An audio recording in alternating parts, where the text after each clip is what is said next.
West Indies cricket team 27 ரன்களுக்கு Kingston pink ball test மேட்ச்சில் Australia கிட்ட ஆல் அவுட் ஆகியிருக்கிறாங்க. இந்த 27 அப்படிங்கிறது டெஸ்ட் கிரிக்கெட் வரலாற்றில் 2வது மோசமான டெஸ்ட் ஸ்கோர். அவசரமாக மீட்டிங் போடுறாங்க.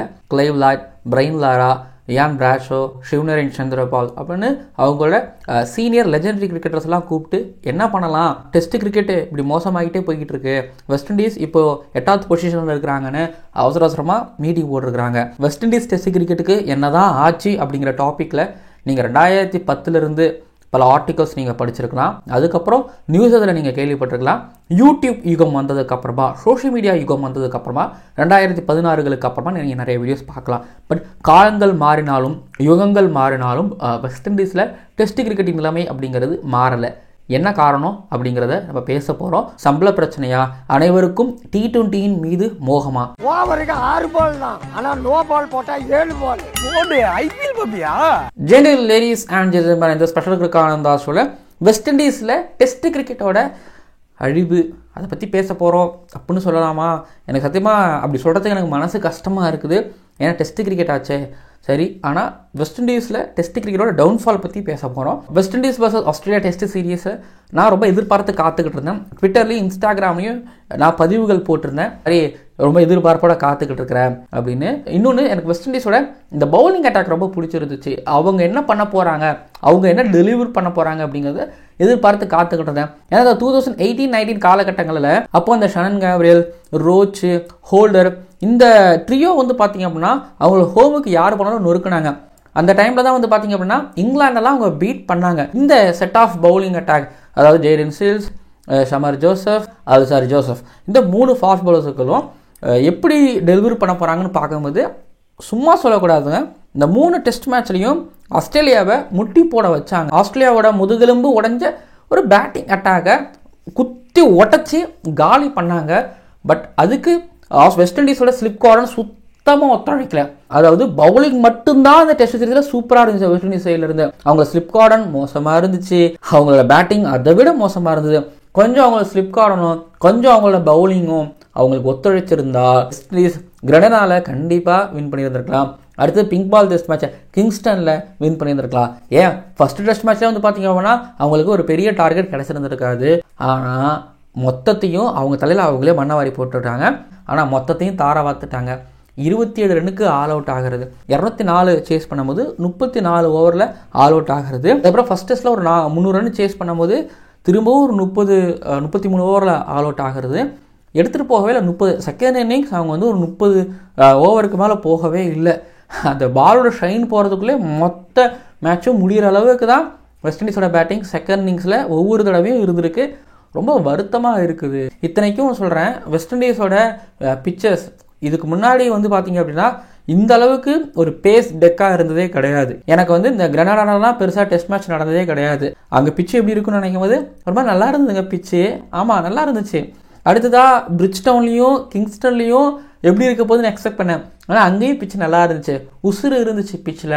அதாவது ஹார்டாக இருந்துச்சு. அங்கே டிப்பிக்கல் வெஸ்ட் இண்டீஸ் பிச்சாக அவங்க கொடுத்துருந்தாங்க. ஆனால் இந்த பிச்சில் இந்த பவுலிங் அட்டாக், அதுவும் ஆஸ்திரேலியா மாதிரியான ஒரு பவுலிங் அட்டாக்கு அகேன்ஸ்டாக ஆடக்கூடிய ஒரு technique west Indies test batters கிட்ட இல்லை அப்படிங்கிறது தான் நிதர்சனமான ஒரு உண்மை.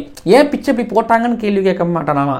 இந்த பிச்சில் ஏன் உங்களுக்கு விளையாட தெரிலங்கிற கேள்வி தான் நான் கேட்பேன். ஏன்னா இந்தியா வந்து வெஸ்ட் இண்டீஸ்க்கு 2023 போயிருந்தாங்க, செத்த பிச்சு கொடுத்துருந்தாங்க. அதுக்கு முன்னாடி வந்து பார்த்தீங்க அப்படின்னா வெஸ்ட் இண்டீஸ் இங்கிலாந்து ஆடி இருந்திருப்பாங்க. அப்போது ஒரு 3 டெஸ்ட் மேட்ச் சீரிஸ் நடந்துச்சு.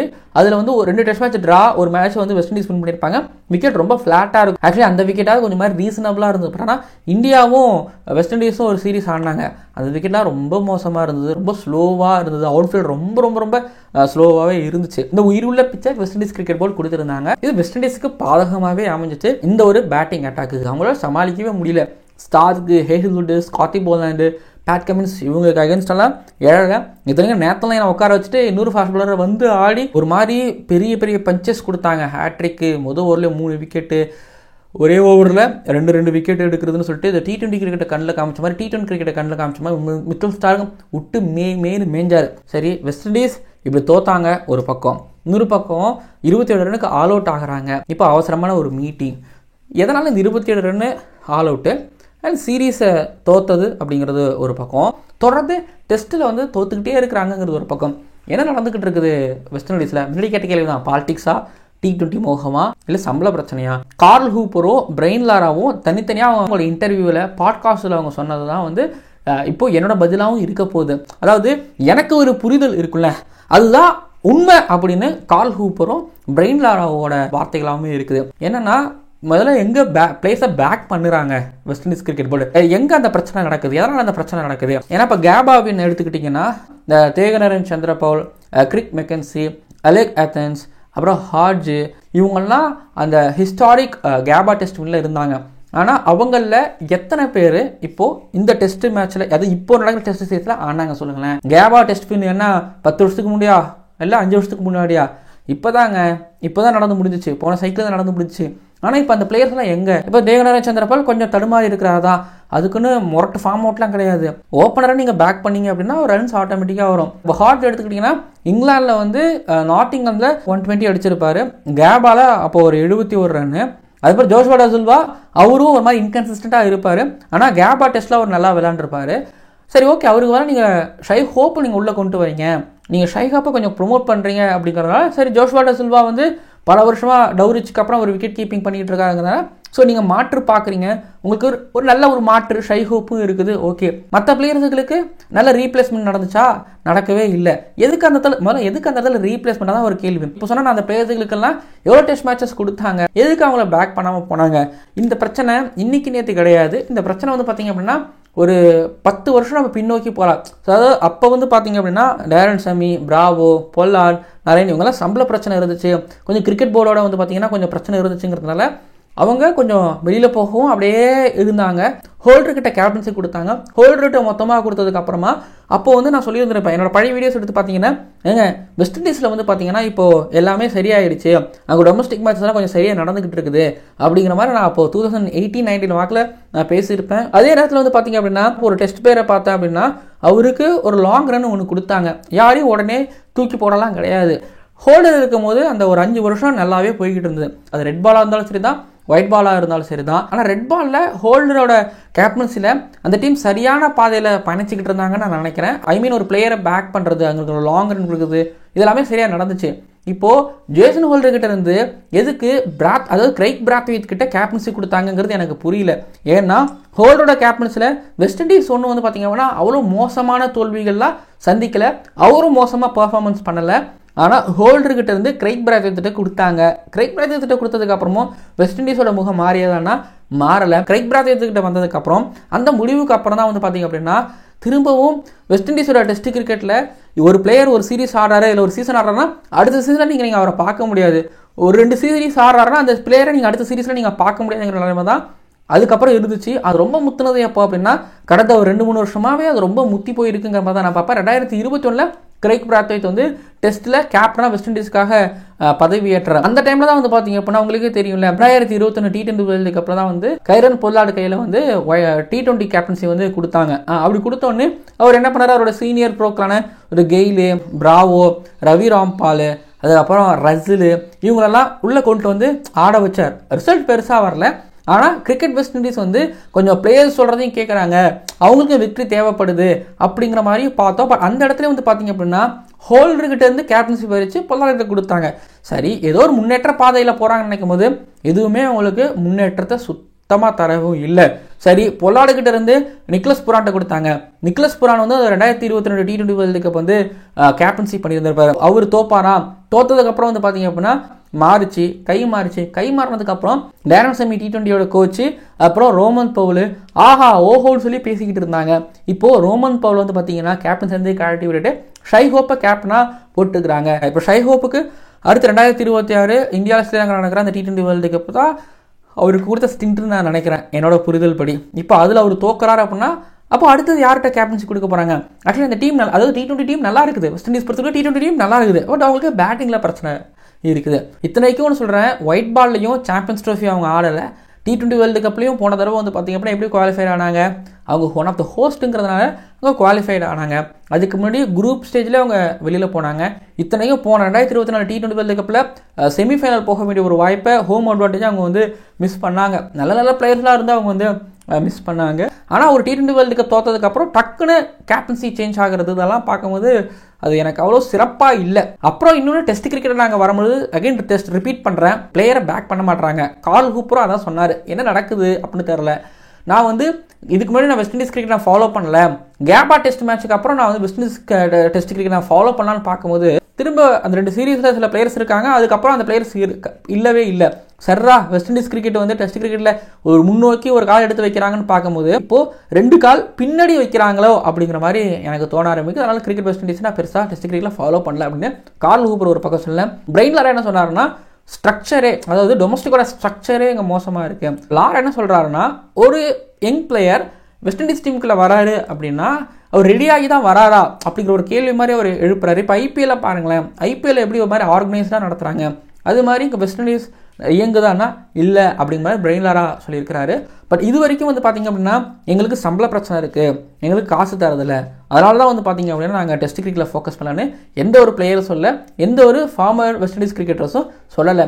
ஸோ பண பிரச்சனை தானா, அதாவது வெஸ்ட் இண்டீஸ் கிரிக்கெட் போர்டுக்கும் பிளேயர்களுக்கும் இடையில வந்து பார்த்திங்கன்னா இந்த சம்பள பிரச்சனை, போர்டால் வெஸ்ட் இண்டீஸ் பிளேயர்களுக்கு காசு கொடுக்க முடியல அப்படிங்கிற பிரச்சனை தானா, சத்தியமாக தெரியல. இங்கே நல்லா கேமரா வச்சு பார்க்கவும் முடியாது. இன்னொன்று வந்து பார்த்திங்கன்னா இந்த பாலிடிக்ஸா அப்படின்னு கேட்டிங்கன்னா இதை எப்படி சொல்கிறதுனா, உங்களுக்கு ஞாபகம் இருக்கா, பாபர் அசமுக்கும் ஷைன் ஷாஃபிரிக்கும் அடிக்கடி மோதல் நடந்துக்கிட்டு இருக்கும். அப்புறம் அங்கே வந்து பார்த்தீங்கன்னா கோச்சஸ் தூக்கப்படுவாங்க, சப்போர்ட் ஸ்டாஃப் தூக்கப்படுவாங்க, செலக்டர்ஸ் தூக்கப்படுவாங்க, கேப்டன்ஸ் மாற்றப்படுவாங்க, அப்புறம் ஒரு பிளேயர் வந்து சம்மந்தமே இல்லாமல் ட்ராப் பண்ணுவாங்க. ஒரு மாதிரி அன்ஸ்டேபிளாக பாகிஸ்தான் கிரிக்கெட் போர்டு லாஸ்ட் ஒரு 4-5 இயர்ஸாக இருக்கிறது நீங்கள் பார்க்குறீங்களா. இப்போ கிரிக்கெட் வெஸ்ட் இண்டீஸ் இப்போ அதுதான் பண்ணிக்கிட்டு இருக்கிறாங்க. ஆக்சுவலி பாகிஸ்தான் வந்து எப்போ ரொம்ப சரியாக இருந்தாங்க அப்படின்னா அந்த 2009 இந்த ஸ்ரீலங்கா பிளேயர்ஸ் மேலே வந்து குண்டுவெடிப்புக்கு அப்புறமா பாகிஸ்தான்லேருந்து கிரிக்கெட் வந்து யுஏஇ போனதுக்கப்புறம் சதறி கடந்துச்சு. ஆனால் அதுக்கப்புறம் மிஸ்பாவுல் ஹக்கை கேப்டனாக போட்டாங்க. பாகிஸ்தான் கிரிக்கெட் போர்டு செஞ்ச ஒரு நல்ல ஒரு விஷயம் என்னன்னா மிஸ்பாவுல் ஹக்கை கேப்டனாக போட்டது தான். ஸோ மிஸ்பாவுல் ஹக் இருந்தது வரைக்கும் வந்து பார்த்தீங்கன்னா எல்லாரும் கப்பு சிப்புன்னு வாயை மூடிட்டு எல்லாருமே கிரிக்கெட் விளையாடினாங்க. அது சர்ஃப்ராஸ் கேப்டன்சி வரைக்கும் அது நல்லா இருந்துச்சு. அதுக்கு காரணம் என்ன, திரும்ப மிஸ்பாவுல் ஹக் வந்து பார்த்தீங்க அப்படின்னா அவர் கோச்சாகவும் வந்தார். இன்னொரு முக்கியமான விஷயம், சர்ஃப்ராஸ்கிட்ட அந்த ஆளுமை அப்படிங்கிறது இருந்துச்சு. சோஷியல் மீடியா நீங்கள் ட்ரோல் பண்ணலாம், ஆனால் இப்போது நீங்கள் பாகிஸ்தானோட பாட்ஷா அப்படின்னு சொல்கிற பாபர் அசமோட ஆளுமை எங்கே போச்சு? இப்போ ஒவ்வொருத்தவங்களும் வந்து பார்த்தீங்க அப்படின்னா அங்கே ஒரு பெரிய பிளேயராக ஒரு லீடராக இப்போ கோல் வச்சுக்கிட்டு இருக்கிறாங்க. பட் சர்ஃப்ராஸ் இருந்தது வரைக்கும் எல்லாரும் வாழை ஆட்டாமல் கிரிக்கெட்டை மட்டும் ஆடிட்டு வந்தாங்க. அப்போ ஷைன் ஷாஃபிரி இருந்தார், அப்போ பாபர் அசமும் இருந்தார், எல்லாரும் இருந்தாங்க. அப்போ ஷைன் ஷாஃபிரி இருந்தார், பாபர் அசமும் இருந்தார், ஆனால் பிரச்சனை இல்லாமல் இருந்துச்சு. சர்ஃப்ராஸ் அகமது போனார், பாபர் அசம் கிட்ட கேப்டன்சி வந்துச்சு. ஷைன் ஷாஃபிரி சண்டை போட்டதாக ஒரு பக்கம் பேச முடிஞ்சுக்கிட்டு இருக்குது, கேட்க முடியுது. அப்புறம் நாம் என்ன சொன்னால் இந்த மாற்றங்கள்லாம் இதெல்லாமே இப்போ வெஸ்ட் இண்டீஸ் அப்படியே பிரதிபலிச்சுட்டு வந்துக்கிட்டு இருக்கிறாங்க. பாகிஸ்தான் மேலே ஒரு கவலை இருந்துச்சு, என்னடா அங்கே கிரிக்கெட் கொஞ்சம் கொஞ்சமாக காணாமல் போயிட்டு இருக்குதோன்னு சொல்லிட்டு. வெஸ்ட் இண்டீஸில் வந்து டெஸ்ட் கிரிக்கெட் காணாமல் போயிட்டு இருக்குதோ அப்படிங்கிற ஒரு கேள்வி வருது. இன்னொரு பக்கம் வந்து பார்த்தீங்க அப்படின்னா ரசூல், நிக்லஸ் புரான் இவங்களோட ரிட்டையர்மெண்ட். அதாவது நிக்லஸ் புரான் இவ்வளோ சின்ன வயசில் ரிட்டையர்மெண்ட்டு எப்படி இதுக்கப்புறம் வெஸ்ட் இண்டீஸ்க்கே ஆட மாட்டார் அப்படின்னு சொல்லாத பார்க்கும்போது ஆஹா வெஸ்ட் இண்டீஸில் கிரிக்கெட் அடிக்குதோ, டெஸ்ட் கிரிக்கெட் மட்டும் இல்லை கிரிக்கெட்டும் காணாமல் போதோ. ரசூல் வந்து ரிட்டையர்மெண்ட் அனௌன்ஸ் பண்ணுறாரு. இது டூ லேட் தான் என்ன பொறுத்தவரைக்கும். அவரோட கான்ட்ரிபியூஷன் பெருசாக வெஸ்ட் இண்டீஸ்க்கு இல்லை, T20 எனக்கு தெரிஞ்சு பெருசாக கிடையாது. ஓகேங்களா, ஒரு 2-3 வருஷத்துக்கு முன்னாடியே ரிட்டையர்மெண்ட் அனௌன்ஸ் பண்ணுறவர் இப்போ அனௌன்ஸ் பண்ணியிருக்காரு. ஆனால் என்ன, இந்த நடக்கிற பிரச்சனை கடையில் ஒரு ரிட்டையர்மெண்ட் அனௌன்ஸ் பண்ணது தான் இந்த மாதிரியான சில பல ஷேக்ஸ் நடந்துகிட்டு இருக்குது. கன்க்ளூஷன் மாதிரி ஒன்று கொடுக்கணும் அப்படின்னா எல்லா கான்ட்ரவர்சிக்கும் முற்றுப்புள்ளி வைக்கிற மாதிரி நீங்கள் மேட்சஸ் கொடுங்க. ஓகேங்களா, உங்கள் பிளேயர்ஸ் நீங்கள் பேக் பண்ணுங்கள். விக்டரி அப்படிங்கிறது ஆட்டோமேட்டிக்காக உங்களை தேடி வரும். 2 வருஷம் கொடுங்க, ஒரு 20 டெஸ்ட் மேட்சஸ் கொடுங்க, நல்ல ரிசல்ட்ஸ் உங்களை தேடி வரும்.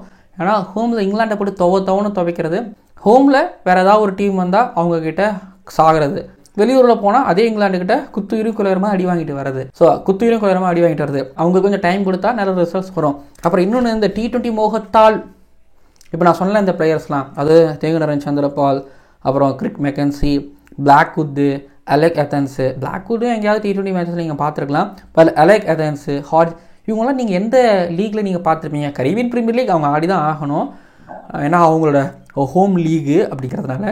மற்ற எங்கேயாவது நீங்கள் ஒரு T20 லீகில் நீங்கள் பார்த்துருக்கீங்களா? ஒரு விட்டாலிட்டி பிளாஸ்டில், இல்லை எம்எல்சியில், இல்லை லங்கன் ப்ரீமியர் லீகில், இல்லை பங்களாதேஷ் ப்ரீமியர் லீகில், பிபிஎல்ல பார்த்தது இல்லை. அப்புறம் எப்படி உங்களுக்கு இந்த T20 மோகம்? அதான் எனக்கு ஒரு புரியல. உங்களுக்கு ஒரு செட் ஆஃப் டெஸ்ட் பிளேயர்ஸ் இருக்காங்களே, அவங்களுக்கு சம்பளம் கொடுத்து ஸோ அவங்கள பேக் பண்ணி அவங்கள உருவாக்கினா இந்த சைக்கிளில் நல்ல ரிசல்ட்ஸ் எதிர்பார்க்கலாம். இப்போ கீழே கறக்குறாங்க. ஓகேங்களா, நான் சொல்கிறது பேக் பண்ணுங்கள், பிளேயர்ஸை பேக் பண்ணுங்கள், ரிசல்ட்ஸ் உங்களுக்கு வரும், தேடி வரும். ஒரு டெஸ்ட் மேட்ச் மாற்றுறது, ஒரு சீரிஸ் மாற்றுறது, ஒரு சீசன் மாற்றினா ரிசல்ட்ஸ் எப்படி பாஸ் வரும்? அப்புறம் கடைசியாக அந்த 27 ரன்கள் அவுட் ஆனதுக்கப்புறம் ரொம்ப சோகமான ஒரு social media post cricket west Indies கிட்ட இருந்து அவங்க ஃபேன்ஸ்கள்கிட்ட சாரி கேட்குற விதமாக வருத்தம் தெரிவிக்கிற விதமாகவும் இருந்துச்சு. ஆனால் கிரிக்கெட் வெஸ்ட் இண்டீஸ் வந்து ஃபேன்ஸை டெஸ்ட் கிரிக்கெட்டுக்குள்ளே இழுக்கிறதுக்காக என்னென்னமோ விஷயங்கள் பண்ணுறாங்க, நிறைய விளம்பரங்கள் பண்ணுறாங்க, நிறைய கேம்பெயின் நடத்துகிறாங்க. இதெல்லாம் பண்ணால் டெஸ்ட் கிரிக்கெட் வளர்ந்துடாது. பிளேயர்ஸை பேக் பண்ணால் விக்ட்ரியை அவங்க ருசிக்க, அதாவது இங்கிலாந்துக்கிட்ட ஒரு சீரீஸ் வின் பண்ணுறது மட்டும் இல்லாமல் அந்த ஒட்டுமொத்த டெஸ்ட் சீசனையும் வின் பண்ணணும், அடுத்து ஒயிட் பால் மேட்சஸையும் வின் பண்ணணும். ஒரு ஐசிசி ட்ரோஃபியை முத்தமிட்டால் வெஸ்ட் இண்டீஸில் மேபி கூட்டங்கள் வரலாம் அப்படின்னு நான் நினைக்கிறேன். அங்கே கிரிக்கெட்டும் வளரும், டெஸ்ட் கிரிக்கெட்டும் வளரும். இந்த மாதிரி கேம்பெயின் மூலமாக எக்ஸ்ட்ரா கூட்டம் வரும். இந்த கேம்பெயின் மூலமாக எக்ஸ்ட்ரா கூட்டம் வரும். ஸோ பார்ப்போம் வெஸ்ட் இண்டீஸ் கிரிக்கெட் கரையேறி வருவாங்களா. ஆக்சுவலி அவங்களோட Kingston pink ball test match இருக்குல்ல, அதுக்கு வந்து இந்த ஃப்ளட்டில் இதுக்கு வந்து இந்தியன் கவர்மெண்ட் ஹெல்ப் பண்ணதா கேள்விப்பட முடிஞ்சிச்சு. அண்ட் அங்கே வந்து அதாவது வெஸ்ட் இண்டீஸில் எக்கானமியை வந்து பார்த்தீங்க அப்படின்னா இங்கே இந்தியா மூலமாக கொஞ்சம் உயருது அப்படிங்கிற மாதிரி கேள்விப்பட முடியுது. அண்ட் ஐசிசியோட சேர்மன் ஜெய்ஷாவர் இதில் வந்து டெஸ்ட் கிரிக்கெட்டை காப்பாற்றணும் அப்படிங்கிறது அவருக்கு இருக்கக்கூடிய மிகப்பெரிய ஒரு தலையாய ஒரு கடமையாக அதை பார்க்குறேன். அவங்க ஒரு மாதிரி காம்படிட்டிவான ஒரு கிரிக்கெட் ஆடுற மாதிரியான ஒரு டீமாக வெஸ்ட் இண்டீஸ் மாறணும் அப்படின்னா அங்கே இருக்கக்கூடிய அந்த ஸ்ட்ரக்சர் சிஸ்டம் எல்லாமே மாறணும். ஐசிசியோட சேர்மன் ஜெய்ஷா அவர்கள் தலையிட்டு இதை முடிச்சு வைப்பாரா பொறுத்திருந்து பார்க்கலாம். இத்தனை வருஷமாக கிரிக்கெட் வெஸ்ட் இண்டீஸ் போர்டிலிருந்து எந்த ஒரு மாற்றமும் நடக்கல. அங்கே இருக்கக்கூடிய மெம்பர்ஸால் சரி பண்ண முடியல அப்படின்னா வேற யாராவது ஒரு பவர்ஃபுல்லான ஒரு ஆள் வந்து அதை சரி பண்ணணும். சார் சரியாகும் நான் நினைக்கிறேன். கிரிக்கெட் போர்டுக்கும் பிளேயர்களுக்கும் இடையில சம்பள பிரச்சனை இல்லை, ஆனால் மற்றபடி இந்த பேக் பண்ணுறதுலையும் சிஸ்டம் ஸ்ட்ரக்சர் இதுலையும் பிரச்சனை இருந்துகிட்டு இருக்கு. இல்லை பாலிடிக்ஸா அப்படின்னு கேட்டிங்க அப்படின்னா அதை நீங்கள் முடிவு பண்ணிக்கோங்க. வீடியோ நிறைவடைகிறது. கிரிக்கெட் வெஸ்ட் இண்டீஸ் ஸோ திரும்பவும் பலத்தோடு வருவாங்க அப்படின்னு நான் நம்புகிறேன். இந்த வீடியோ உங்களுக்கு பிடிக்கும் அப்படின்னு நான் நம்புகிறேன். மறக்காமல் சப்ஸ்கிரைப் பண்ணிவிட்டு உங்களை கருத்துக்களை பார்க்கலாம் அடுத்த வீடியோக்களில்.